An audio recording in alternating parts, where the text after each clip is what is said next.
퇴직연금에 대해서 알기 쉽게 설명해 주실 강사님을 모셨습니다. 동지 여러분, BNK 경남은행 퇴직연금 담당이신 강영훈 부장님을 큰 박수로 환영해 주시기 바랍니다. 네, 반갑습니다. 저는 경남은행에서 퇴직연금 교육을 담당하고 있는 강영훈 차장입니다. 일단 30분 동안 퇴직연금하고 계좌이동제 설명이 되어 있는데요. 한 20분 동안 시간 관계에서 간략하게 퇴직연금 제도에 관해서 전반적인 설명을 드리도록 하겠습니다. 그리고 나머지 10분은 최근에 10월 30일 날 시행된 계좌이동제 관련해서 간단하게 그것도 설명드리도록 하겠습니다. 그럼 바로 퇴직연금부터 제가 설명드리도록 하겠습니다. 일단 퇴직연금을 이제 좀 들어보신 분도 계시고 아니면 처음 들어보신 분도 계실 건데요.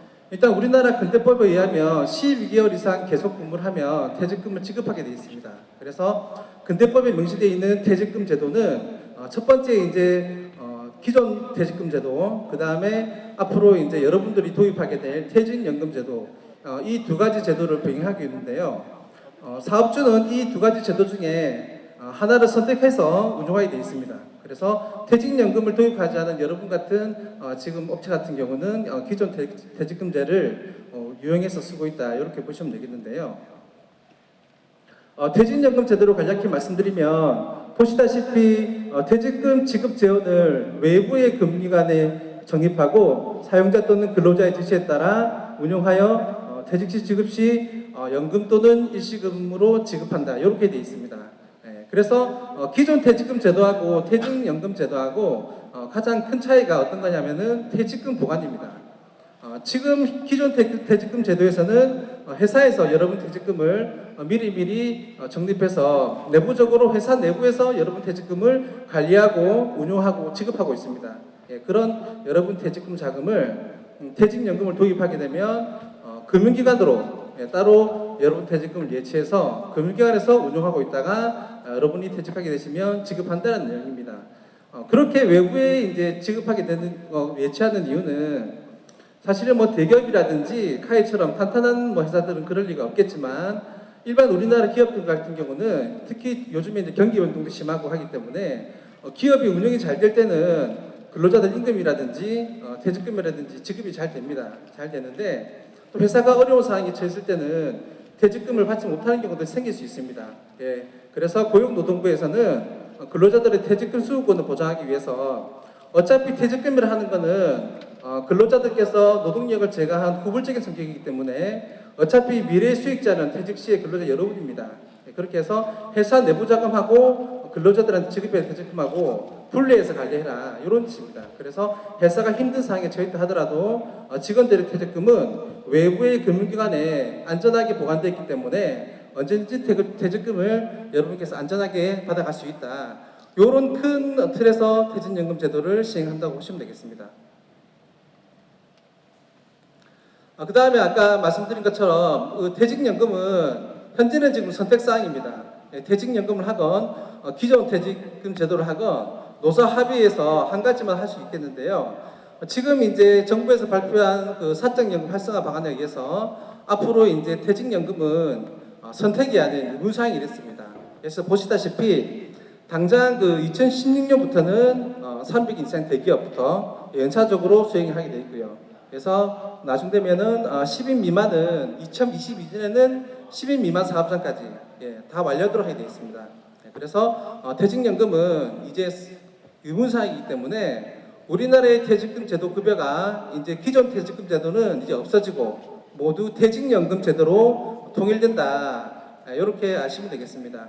현재 이 법안은 정부에서 발의를 했는데요. 국회 아직 통과는 안 됐습니다. 국회에 계류 중인데 곧 조만간에 이제 통과될 예정이고요. 보시다시피 이 내용하고 거의 별반 다르지 않게 통과되리라 생각됩니다. 그래서 말씀하신 것처럼 이제 내년부터는 아마 올해는 사실 도입이 촉박하기 때문에 힘들 것 같고요. 아마 내년 되면은 300인 이상 대기업 중에 퇴직연금을 도입하지 않은 업체들은 의무적으로 퇴직연금 도입하도록 그렇게 되리라 생각됩니다.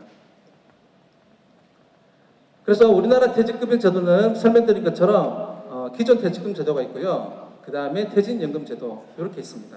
그 다음에 보시다시피 학정급여액이라는 DB 제도, 그다음 학정기형이라는 DC 제도, 예, 요 두 가지 크게 제도가 있고 밑에 보이는 기업 IRP라든지 개인 IRP 이런 거는 이제 여러분들 해당이 안 되고요. 나중에 개인 IRP 같은 경우는 뭐 여러분들이 개인 연금을 넣는다든지 아니면 퇴직금을 받아서 연금으로 수령하신다든지 이런 경우에 해당되니까 제가 오늘 주로 설명드릴 내용은 맨 위에 있는 학정급여형 제도랑 그다음에 학정기형 제도 이 두 가지를 설명을 드릴 거고 여러분들께 이 설명을 들으시고 과연 나한테는 어떤 제도가 적합한가를 한번 선택을 마음속으로 해보시면 될 것 같습니다. 먼저 이제 DB 제도로 가는 학정급여형 제도인데요.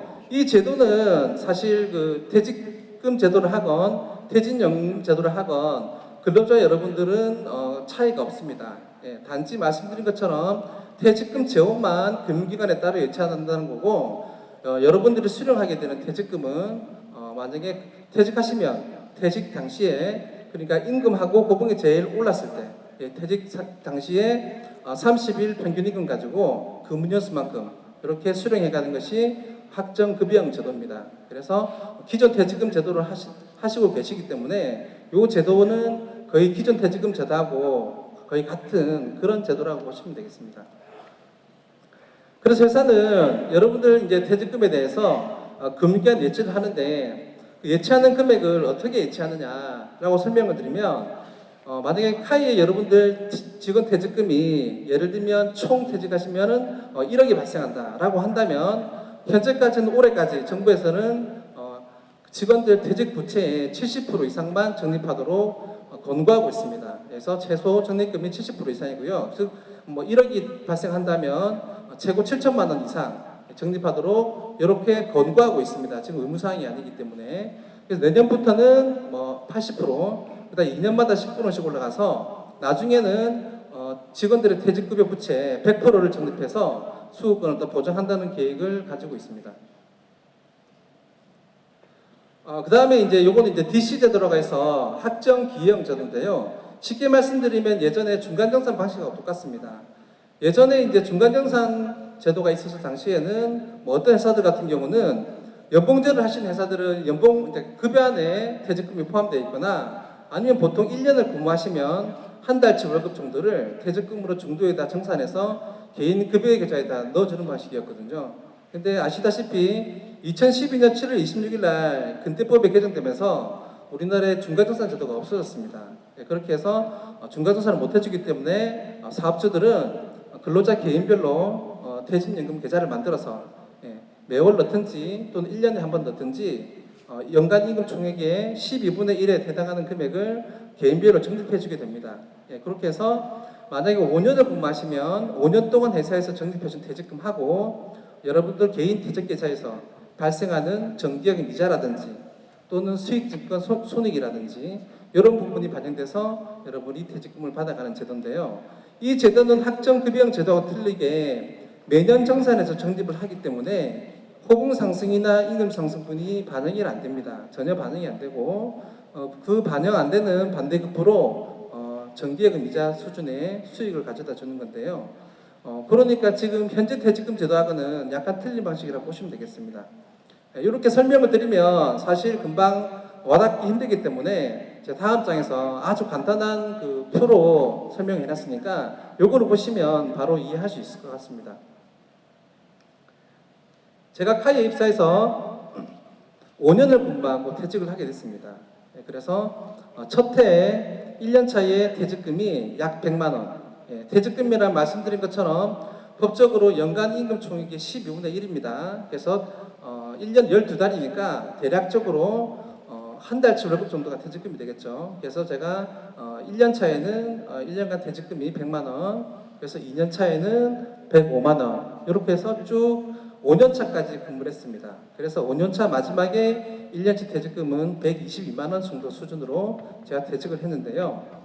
여러분께서 보시다시피 학정급여형 제도를 선택한 근로자는 퇴직금 계산 방식이 기존하게 똑같게 호봉이 제일 낮고 임금이 제일 낮은 1년 차에서 4년 차에 해당하는 금액은 계산 기준으로 제외됩니다. 그래서 호봉하고 급여가 제일 오른 마지막 5년 차 퇴직하는 시점에 퇴직금으로 근무한 연수 즉 5년 곱하기 해서 퇴직금 계산되는 게 학정급여형 제도 방식입니다. 그래서 122만 원 곱하기 5년 하면은 제 퇴직금은 610만 원으로 확정돼 있는 거죠. 근데 반대로 밑에 이제 DC형 제도를 보시면은 계산 방법이 틀려집니다. 그래서 1년 근무하면은 1년 차에 100만 원, 개인 퇴직계좌 입금을 해주는 방식이죠. 2년 차에 되면은 또 2년 차에 1년치 퇴직금인 102만 원을 개인별 퇴직연금 통장에 적립해주게 됩니다. 이렇게 쭉 해서 5년 차까지 매년 적립을 하시면 퇴직금 통장에 들어있는 퇴직금 합계는 553만 원밖에 안 되죠. 위에보다 훨씬 작습니다. 왜냐하면 임금 상승분이 전혀 반영이 안 되기 때문입니다. 그 반대로 그런 이제 그게 있기 때문에 밑에 보시다시피 플러스 마이너스 알파라고 되어 있습니다. 그래서 플러스 알파가 되는 경우는 근로자가 운용 지시를 했을 때 뭐 정기예금이라든지 뭐 펀드를 운영하셨을 때 수익이 나는 경우는 정기된 퇴직금에 그 운용 수익을 더해서 퇴직금을 받아가시는 거고요. 만약에 어떤 근로자분께서 뭐 수익증권 하셨는데 손실이 났다 하시면 5% 손실이 났습니다. 퇴직하는 시점에. 그렇게 되면은 100%인 퇴직금에서 마이너스 5%된 95%의 금액을 퇴직금으로 받아가시는 겁니다. 그래서 위의 제도는 학정급여형 제도는 퇴직금이 어디에 보관되어 있던 어떻게 운영돼도 상관없이 무조건 여러분 퇴직금은 퇴직하는 시점에 기준임금으로 계산되고요. 밑에 있는 학정급여형 같은 경우는 개인별로 퇴직금을 다 적립해서 보관하기 때문에 보관하는 상품을 근로자 여러분들께서 지정하게 돼 있어요. 그 지정하는 거에 따라서 수익이 날 수도 있고 손실이 날 수 있고 그런 구조로 되어 있습니다. 사실 근데 손실이 나는 경우는 사실 거의 없다고 봅니다. 우리나라 근로자들께서 본인의 퇴직금을 거의 다 정기예금으로 운용하시는 걸 원하시죠. 정기예금을 하면 쉽게 얘기하면 이제 원리금 보장입니다. 원금과 이자가 보장 상품이기 때문에 안전하게 퇴직금을 보관하는 걸 가장 이제 선호하는 추세고요. 현재 우리나라 보관되어 있는 퇴직금 비율을 보더라도 80% 이상이 다 정기예금으로 되어 있고 나머지 20% 정도만 수익증권으로 운용하고 있습니다. 지금 사실 그 은행 정기예금 같은 경우는 1% 후반대의 저금리 시대입니다. 근데 이 기조가 최근 2년 동안 계속 이어져 왔는데도 불구하고 일단 우리나라 근로자들께서는 퇴직금이라는 것은 안정적으로 운영되기 원하기 때문에 보수적인 관점에서 정기예금을 운용하는 것을 가장 선호한다고 보시면 되겠습니다. 그리고 이제 이거 퇴직금 중간정산 관련해서 설명인데요. 여러분들께서 가장 관심이 많은 부분이 퇴직금 중간정산을 할 수 있느냐, 할 수 없느냐 거기에 대해 관심이 많으신데요. 2012년 7월 26일 날 근태법이 개정됐습니다. 그래서 기존에는 우리나라에 퇴직금 중간정산 제도가 있어가지고 연봉제 하시는 분들은 매월 급여의 퇴직금이 정산되거나 아니면 뭐 정기적으로 1년에 한 번씩이라든지 분기에 한 번씩 퇴직금 정산해 준다거나 아니면 근로자 필요에 의해서 사측에 요청하면은 퇴직금을 중간정산 받고 어떠한 방식으로도 퇴직금 중간정산 제도가 우리나라에 존재했었는데요. 2012년도는 이런 제도가 없어졌습니다. 그래서 정부에서는 퇴직금을 중대 인출하시는 것이 아니고 퇴직금 원래 목적인 목돈 마련 그리고 노후 보장제도 제도를 강화하기 위해서 퇴직금은 오직 퇴직할 때만 받아갈 수 있고요. 재직하는 중간에 받는 어떠한 임금 채권도 퇴직금은 인정되지 않는 걸로 법이 개정되어 있습니다. 그래서 어떤 제가 업체를 나가보면은 퇴직금을 계속 중간정산 받으시다가 어느 순간부터 정산 안 되시니까 회사의 방침이 바뀐 거 아니냐 이렇게 오해들 하시는데 그런 건 아니고요. 법 개정에 의해서 법적으로 중간정산을 못하게 돼 있다. 이렇게 아시면 될 것 같습니다. 서두에 말씀드린 것처럼 요 위에 있는 그 학정급여형 제도는 퇴직금 중간정산이 안 됩니다. 무조건 원천적으로 안 되게 돼 있고요. 밑에 제가 설명드린 학정기여형 제도는 원천적으로 법적으로 퇴직금을 중간정산 할 수 없지만 법에서는 근로자가 정말 힘든 상황, 불가항력인 상황에서는 퇴직금을 그래도 중간에 인출할 수 있게끔 해줘야 되지 않느냐 해서 한 대통령령으로 정하는 몇 가지 사유에 해당됐을 때는 불가피하게 퇴직금을 중도 인출할 수 있게끔 이렇게 만들어놨어요. 그래서 일반적인 사유에서는 퇴직금 중산 안 되지만 대통령에서 정하는 사유가 해당이 되면 불가피하게 할 수 있다 이렇게 됐습니다. 그 사유를 한번 보시겠습니다. 일단 왼쪽에 있는 것은 퇴직금 제도를 하셨을 때 중간전산할 수 있는 항목이 있는 거고요. 오른쪽에 펴보시면 DC형 준도인출 해가지고 이 내용이 있습니다. 학정 급여 제도는 원천적으로 안 된다고 말씀드렸고 나머지 부분은 제가 이렇게 비교를 해놨는데요. 첫 번째부터 설명을 드리도록 하겠습니다. 일단 첫 번째는 무주택자인 근로자가 본인 명의로 주택을 구입하는 경우는 중도인출을 할 수 있습니다. 예, 그래서 이 본인 명의가 중요한데요. 결혼하신 분들 같은 경우는 배우자 명의 단독으로 만약에 집을 구입하신다. 예, 이런 경우는 해당이 되지 않겠습니다. 그래서 뭐 공동 명의를 하시던 본인 명의를 하시건 조금이라도 본인의 명의가 들어가야만 퇴직금을 중도인출을 할 수 있다. 이렇게 아시면 될 것 같고요. 그러니까 무주택자라 함은 예전에 주택을 가지고 계셨다가 팔았습니다. 그럼 다시 무주택자가 되는 거죠. 그러면 중도인출 할 수 있는 겁니다. 생애 첫 구입이 아니고 무주택자이면 다 되는 겁니다. 그래서 기존에 주택을 보유하고 계셨더라도 지금 팔고 없는 상태다 하시면 중도인출 대상이 되겠습니다. 네, 그리고 주택이 하나 더 있는데 투자 목적으로 하나를 더 사고 싶다. 이거는 무주택자가 아니니까 당연히 퇴직금 중도인출 해당이 되지는 않겠습니다. 그 다음에 이제 보시면은 전세자금입니다. 전세자금은 퇴직금 제도에서는 전세자금은 중도인출 할 수 있습니다. 하지만 근대법상에서 퇴직연금 DC형 제도 하에서는 전세금은 중도인출 해당이 되지 않는다. 이렇게 되어 있고요. 세 번째는 이제 의료비입니다. 의료비. 본인 또는 부양가족이 6개월 이상 요양하는 경우 퇴직금을 중도인출 할 수 있습니다. 여기서 얘기한 6개월 이상 요양이라 함은 무조건적으로 뭐 6개월 이상 뭐 입원해야 된다 그런 건 아니고요. 뭐 병원에 가셨을 때 의사 진단서나 소견서 상에 6개월 이상 치료가 필요하다. 그 치료가 입원 치료든 어떤 뭐 한 번씩 한 달에 한 번씩 가는 외래 치료건 상관없이 6개월 이상 치료가 필요하다는 문구가 들어가면은 퇴직금을 중도인출하실 수 있습니다. 그 다음에 이제 크게 세 번째는 파산 또는 본인이 파산하거나 또 일이 잘못돼가지고 개인회생 결정이 됐거나 하시면은 뭐 법원의 개인회생 결정문, 그다음에 파산 선고문 이런 공식적인 서류가 있으면은 퇴직금을 중도인출하실 수 있습니다. 예. 그 밑에는 이제 뭐 임금 피크제라든지 그다음에 고용노동부 장관이 얘기하는 천재지변. 뭐 천재지변이라 하면은 거주하는 가옥이 뭐 50% 이상 침수가 됐거나 아니면 본인께서 도저히 거주할 수 없을 정도로 천재지변에 의해 피해를 보셨거나 하는 경우는 퇴직금 중도인출 할 수 있고요. 여기 위에 열거되어 있는 사유 말고 나머지 일반적인 사유 같은 경우는 퇴직금 중도인출 해당이 되지 않는다는 것을 말씀드리겠습니다. 그 다음에 이제 그 퇴직 IRP 내용인데요. 이 내용은 이제 무슨 내용이냐 하면 기존 퇴직금 제도에서는 여러분들께서 퇴직금을 개인 보통 급여계좌, 은행 입출금 계좌로 받으셨어요. 하지만 앞으로는 퇴직 IRP라고 해서 즉 개인 IRP하고 똑같은 건데요. 퇴직금 받는 통장이 따로 있습니다. 따로 있는 이유는 퇴직금 제도에서는 통장에 돈 들어오면 그냥 찾아서 쓰시면 됩니다. 하지만 퇴직연금 제도는 이 선택권이 하나 주어졌습니다. 일시금으로 찾을 수도 있고 본인께서 당장 돈이 필요 없다. 55세 이후에 연금으로 수령하고 싶을 때 수령함으로써 노후자금으로 쓰고 싶다 하시는 분들은 퇴직금 통장에 돈을 보관하셨다가 55세가 지나고 나서 본인께서 원하는 시점에 은행에서 나는 60세부터 연금을 받고 싶습니다 하면은 여러분 퇴직금 받은 통장에서 60세부터 연금을 지급하게 되는 제도입니다. 근데 나는 당장 뭐 돈이 필요하니까 일시에 찾아가시겠다 하면은 그 다음날 은행에서 일시금으로도 지급 가능합니다.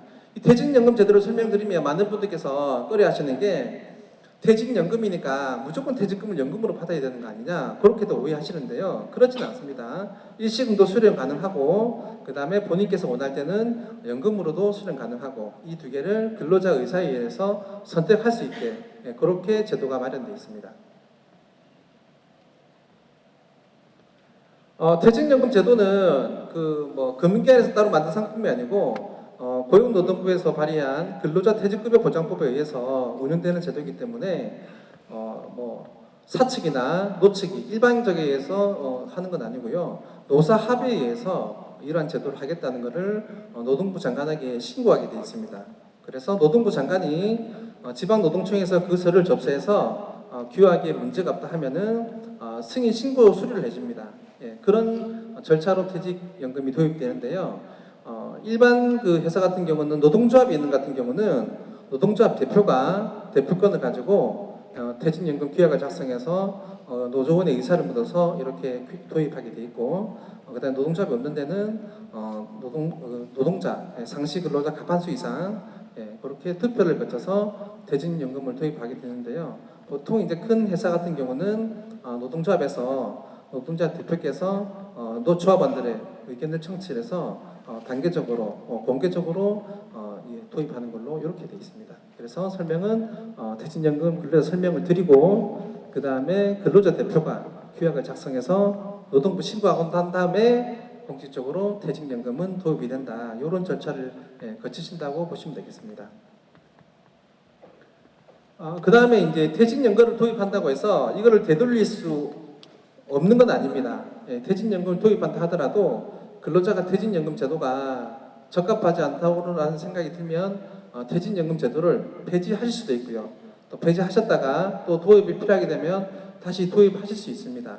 그래서 언제든지 퇴직연금 제도 도입이라든지 퇴직연금 제도에 정해진 내용을 언제든지 노동부 장관한테 신고하고 나서는 근로자 대표의 의견을 물어서 변경하실 수 있다. 이 내용을 말씀드리고 중요한 내용은 제가 설명드린 것처럼 기존 퇴직금제와 똑같은 학정급여형에서 학정기형으로 이전은 가능합니다. 대신에 근로자 개인별로 정립되어 있는 학정기형의 퇴직금을 다시 사용자가 모아가지고 학정급여형으로 이전에 불과합니다. 그렇게 하시면 되겠고요. 대략적으로 학정급여형에서 학정기형으로 가시는 경우는 임금 피크제가 도입되었을 때입니다. 예를 들어서 50세에 됐을 때 임금 피크제가 시행된다 하면 51세 때부터 임금이 차짐적으로 내려가기 때문에 근로자한테 유리하게 임금이 제일 높고 호봉이 제일 높은 50세에 퇴직금을 중간에 한번 정산을 해서 한번 계산을 하고요. 그 다음에 임금이 떨어지기 시작할 때는 그 전에 근로한 퇴직금에 영향을 받지 않게 해마다 정산해서 퇴직금을 적립하게 됩니다. 그래서 임금 피크제 한다고 해서 퇴직금이 줄어드는 건 아니고요. 임금이 제일 오른 그 고점에서 퇴직금을 한번 정산하기 때문에 그런 걱정은 안 하셔도 될 것 같습니다. 설명드린 것처럼 퇴직금은 그냥 보관되는 게 아니고 거의 모든 기업체나 근로자께서 설명드린 것처럼 정기예금으로 보관을 하시게 되어 있고 보관을 하시고요. 나머지 한 20% 정도는 수익증권으로 이렇게 보관하시는데요. 사실 선진국 같은 경우는 수익증권 상품이 대다수를 차지하지만 우리나라 같은 경우는 퇴직금이 아직 보수적 관점이 강하고 퇴직연금 제도가 아직 의무화 안 되기 때문에 대부분 사용자나 근로자 모두 안전한 정기예금으로 운영을 하시기 때문에 운영에 관한 리스크는 전혀 없다고 생각하셔도 무방할 것 같습니다. 그래서 이제 제가 오기 전에 이제 주요 Q&A를 해가지고 근로자 여러분들께서 관심 있는 부분을 제가 대략적으로 이렇게 질문을 뽑았는데요. 첫 번째, 두 번째는 거의 비슷한 내용이라고 보시면 되겠습니다. 퇴직연금 도입 시 중간정산이 가능하냐? 그 다음에 두 번째는 중간 시점, 퇴직금 중간정산 시점이 도입 전, 퇴직연금 도입 전하고 도입하고 어떻게 달라지냐 이런 내용인데요. 답은 아까 말씀드렸습니다. 2012년 7월 26일 날 근대법이 개정됐기 때문에 퇴직연금 도입 여부하고 상관없이 퇴직금은 중도에 인출할 수 없다. 이런 내용입니다. 그래서 여러분께서 지금 퇴직금 제도를 하고 있어도 어차피 퇴직금 중산이 안 되는 거고요. 퇴직연금 도입을 해도 마찬가지로 퇴직금 중간정산이 안 됩니다.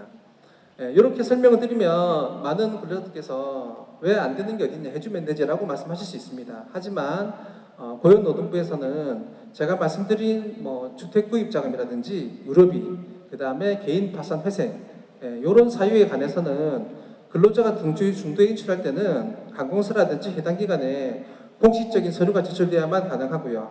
사용자는 퇴직금을 중도에 해줄 때 그 증빙 서류를 최소 5년 이상 보관하게끔 이렇게 되어 있습니다.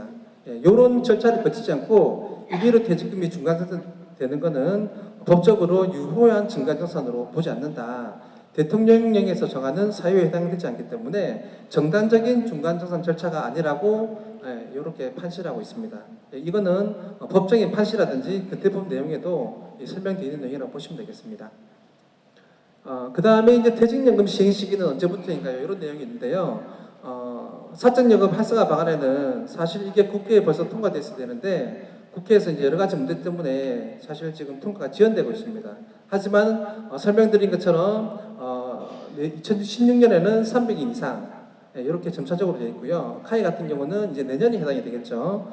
되는데 이제 법이 이제 통과되면은 바로 발효가 되는 건데 또 국회 계류 기간이 길어져 가지고 약간 더 딜레이 되면은 퇴직연금 문부도입 시기도 조금 조정될 수 있는 가변성은 존재하고 있습니다. 그 다음에 퇴직연금 도입 배경을 말씀드린 것처럼 기업이 근로자들을 위한 복지제도라고 보면 되겠습니다.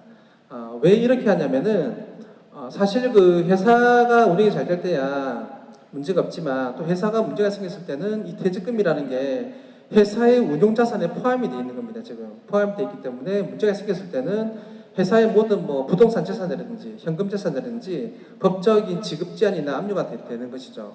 그렇게 되면은 이 퇴직금이라는 근로자한테 원래 지급돼야 될 채권인데 회사 운영상의 문제로 해서 같이 묶여버리게 되는 겁니다.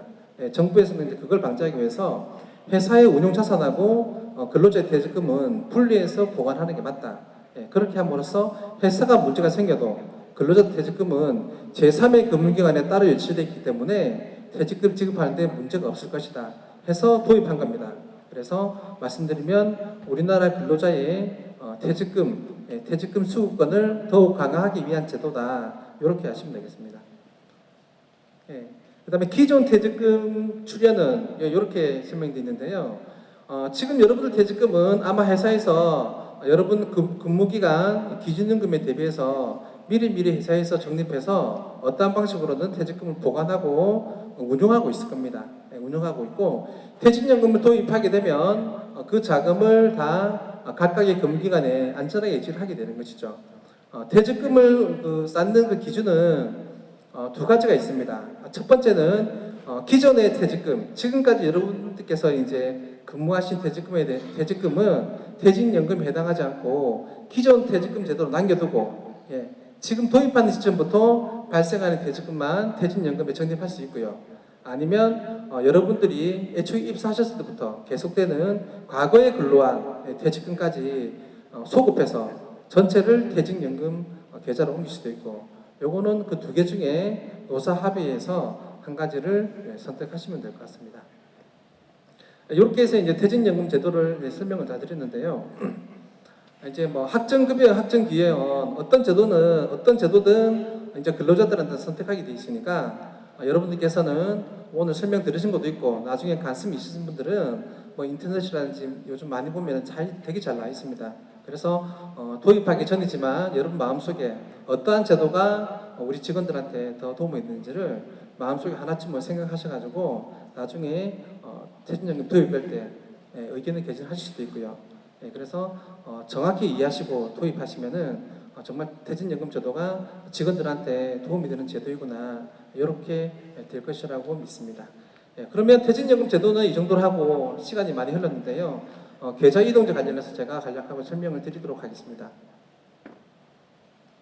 요즘 뉴스에 많이 나오는 계좌 이동제인데요. 10월 30일 날 시행이 됐습니다. 그래서 시행이 돼서 지금 계속 이제 개선이 되고 있는 상태인데요. 간단하게 설명드리면 은행 가시면 이제 뭐 주거래 통장 옮겨주세요, 급여 통장 옮겨주세요 이런 뭐 건의를 많이 받으실 겁니다. 하지만 옮기고 싶어도 뭐 급여 계좌에 뭐 공과금 자동이체, 뭐 휴대폰 요금이라든지 전기요금이라든지 가스요금 여러 가지가 물리는 게 너무 많기 때문에 통장 하나 옮기는 게 아니고 자동이체까지도 수십 개를 옮겨야 됩니다. 그렇기 때문에 사실 이제 그 수요자 입장에서는 금융기관을 옮기고 싶어도 너무 절차가 복잡하고 까다롭기 때문에 망설여지는 거 있었어요. 그렇게 있었는데 계좌 이동제는 이런 게 아니고 여러분들 계좌만 본인이 원하는 은행으로 옮기시면은 자동이체라든지 이런 부분이 다 딸려옵니다. 그래서 예전처럼 뭐 휴대폰 요금 따로, 가스 요금 따로, 전기 요금 따로 이렇게 신청하시는 게 아니고 계좌 이동제 요거를 하나 클릭하셔가지고 바꾸시면은 여러분들 공과금 이런 게 다 따라오기 때문에 한번 거래하는 걸로 모든 절차가 이루어지니까 보다 간편하게 됐다 이렇게 할 수 있고요. 금융 소비자 입장에서는 보다 금융기관을 선택하는 선택권을 더 넓어졌다 이렇게 하시면 되겠습니다. 그래서 보시면 지금은 이제 여기 은행이라 돼 있는데 그 은행에서 신청하는 거는 내년 2월달부터 가능합니다. 현재는 이제 페이 인프라고 해서 정부에서 만든 시스템이 있는데요. 거기에 들어가시면은 신청하셔서 바로 하실 수 있습니다. 그래서 이제 금융 소비자 입장에서는 은행 선택권은 강화되고 그 다음에 자동이체 관리의 효율성을 증대할 수 있습니다.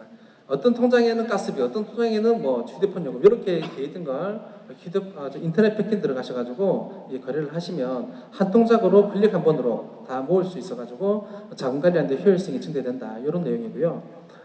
그 다음에 이제 계좌 이동제를 하면서 많은 금융기관에서 은행을 이동하면서 많은 혜택을 주고 있습니다. 그래서 지금 뭐 저희 경남은행뿐만 아니고 다른 은행들도 여러 가지 계좌 이동제 대신해서 고객의 유치할 수 있게끔 뭐 대출 이자 혜택이라든지 아니면 뭐 수수료 면제라든지 그다음에 예금하셨을 때 우대금리라든지 이런 부분들 많이 준비하고 있으니까 나중에 이제 계좌 이동제가 정착 되실 때 한번 보시고 어떤 은행이 나한테 유리한가 해서 뭐 금융기관을 받고 싶다 하시는 분들은 예전보다 훨씬 편하게 이동하실 수 있다고 보시면 되겠습니다.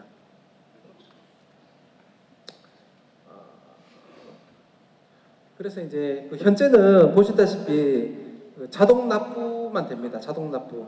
자동 납부라 하면 어떤 거냐면은 보험료, 뭐 통신비, 아파트 관리비, 공과금 섞이게 자금은 현재는 지금 계좌 이동제 시스템 페이인포 들어가시면은 바로 이동하실 수 있고요. 그 다음에 자동 송금이라고 해서 이게 어떤 거냐면 적금 송금한다든지 뭐 동창회라든지 계비 또는 뭐 자녀 용돈, 부모님 용돈 이런 거는 이제 공과금 성격이 아닌 개인이 송금하는 거기 때문에 이런 개인적인 송금 같은 경우는 정기적으로 하실 것 같으면은 내년 2월부터는 요거까지 이제 확대가 된다 이런 내용입니다. 그래서 이동 방법은 자동이체 통합관리 시스템인 페이인포 홈페이지 가시면은 여러분들 금융권 계좌가 다 뜨도록 되어 있습니다. 그래서 자동이체 내역도 클릭하시면 내역이 쫙 나옵니다. 그래서 지금 뭐 자동이체 되어 있는데 굳이 필요 없는 부분은 바로 해지를 하시면 되고요. 그 다음에 변경하실 분들은 변경하시면 됩니다. 변경하는데 5일 정도 걸리거든요. 5일 정도 걸리기 때문에 뭐 변경하는 그 5일 기간 동안 자동이체되는 항목이 있으면은 그 자동이체가 안 될 수도 있어요. 이동되는 동안에 안 될 수도 있기 때문에 나중에 거래를 다 하고 나시면 페이인포에서 여러분들한테 변경 결과 문자가 갑니다. 그래서 안 된 내용은 다시 들어가셔가지고 재거래해 주시면은 그 자동이체 내용이 다 옮겨가실 수 있습니다.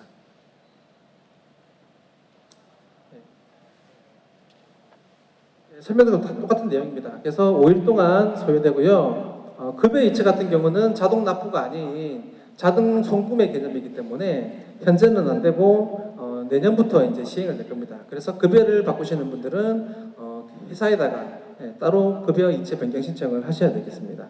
그래서 또 개인정보 유출 없느냐? 요거는 이제 다 암호화돼서 처리되기 때문에 이 금융기관에서 운영하시는 게 하는 게 아니고 정부에서 운영하는 그 홈페이지이기 때문에 다 하실 수 있습니다. 그래서 지금은 페이인포 사이트만을 통해서 계좌 이동제를 시연하실 수 있는데요. 내년 2월달 되면 본인께서 거래하시는 금융기관에 인터넷 뱅킹 들어가셔가지고도 자동 이체를 하실 수 있으니까 여러분들께서 보시고 어떤 게 이제 내가 금융거래 하는데 더 도움이 될 것인지 확인하신 다음에 계좌 이동제를 선택하셔가지고 뭐 보다 똑같은 금융거래를 하더라도 많은 혜택을 받을 수 있도록 그렇게 하셨으면 좋겠습니다. 일단 그래서 제가 오늘 퇴직연금하고 계좌 이동제 설명을 드렸고요. 계좌 이동제 설명이 모자라는 부분은 그 팜플렛이 있으니까 그거를 참고해서 보시면 될 것 같습니다. 그래서 시간이 좀 많이 지났는데요. 오늘 교육은 이것으로 마치도록 하겠고 남아있는 그 교양 강좌도 잘 들으시기 바랍니다. 고맙습니다.